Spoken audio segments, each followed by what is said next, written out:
High বন্ধুরা, জয়ন্তী 99 কিচেনে চলে এসেছি বাচ্চাদের জন্য নতুন রেসিপি নিয়ে। তো বাচ্চাদের জন্য কি রেসিপি বার্গার বানাবো, ওদের টিফিনের জন্য খুব ভালো লাগবে, শর্টকাটে তাড়াতাড়ির মধ্যে রেসিপি নিয়ে চলে এসেছি। বার্গার বানানোর জন্য বন পাউরুটি নিয়ে এসেছি।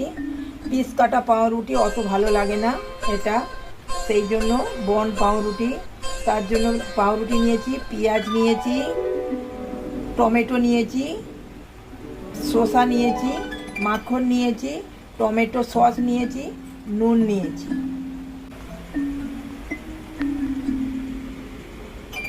আমি কিভাবে বানাচ্ছি আপনারা দেখতে থাকুন।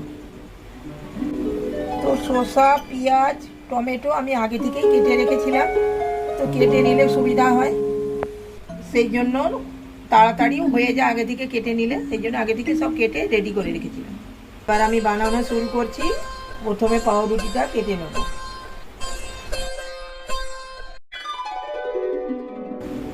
নরম পাউরুটি, সেই জন্য এরম হয়ে যাচ্ছে, এতে কোনো অসুবিধে নেই।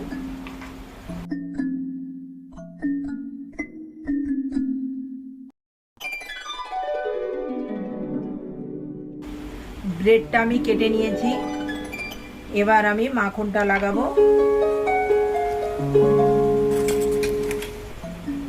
হালকা করেই মাখন লাগালে হবে।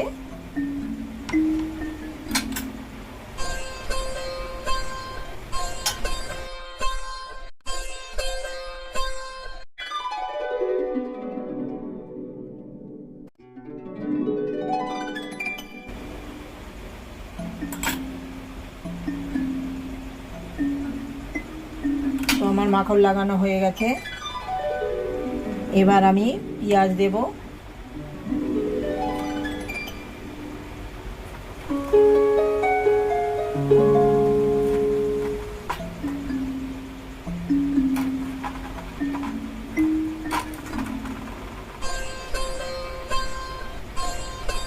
এবার আমি শসা দেব।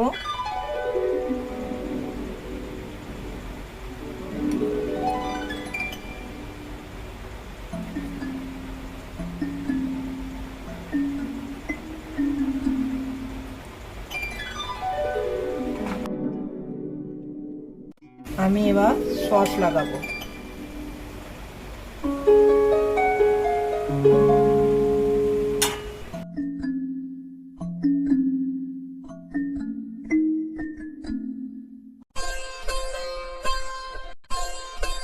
সসটা ভালো করে লাগিয়ে নিলাম।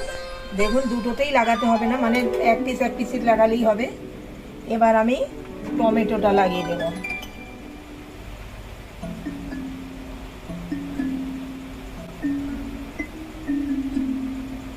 এবার আমি নুন দিয়ে দেব।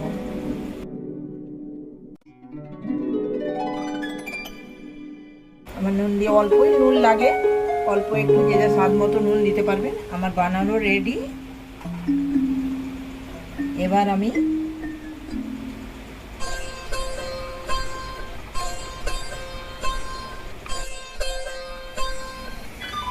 আমার বানানো হয়ে গেছে, দেখুন কত সুন্দর হয়েছে বানানো। তো বাচ্চাদের এটা খুবই ভালো লাগবে। তো আমি খেয়ে টেস্ট করে বলছি কেমন লাগবে। খুব সুন্দর হয়েছে, বাচ্চারা খুব পছন্দ করবে। বানিয়ে খেয়ে দেখবেন, বাচ্চাদের বড়দের সবাই মিলে খাবেন। বানিয়ে কিন্তু কমেন্ট করে জানাবেন কেমন হয়েছে। জয়ন্তী 99 কিচেনে নতুন রেসিপি নিয়ে আবার চলে আসবো, আপনারা দেখতে থাকুন। তোমরা যদি সাপোর্ট করো তো তোমাদের জন্য আমি নতুন রেসিপি নিয়ে চলে আসবো।